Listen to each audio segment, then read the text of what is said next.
Need to change the system language on your Windows 11 PC? In this quick tutorial, I'll show you how to do it step by step.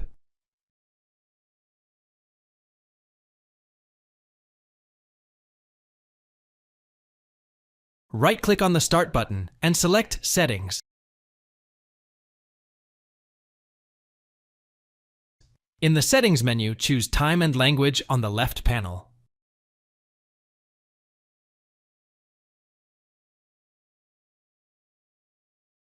On the right, select Language and Region. Click Add a Language under the Preferred Languages section. Use the search bar to find the desired language. Review compatibility for features like display language, text-to-speech, and handwriting. Select the desired language and click Next.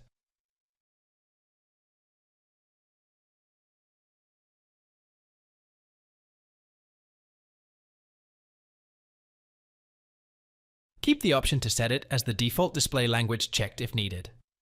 Click Install and wait for the process to complete.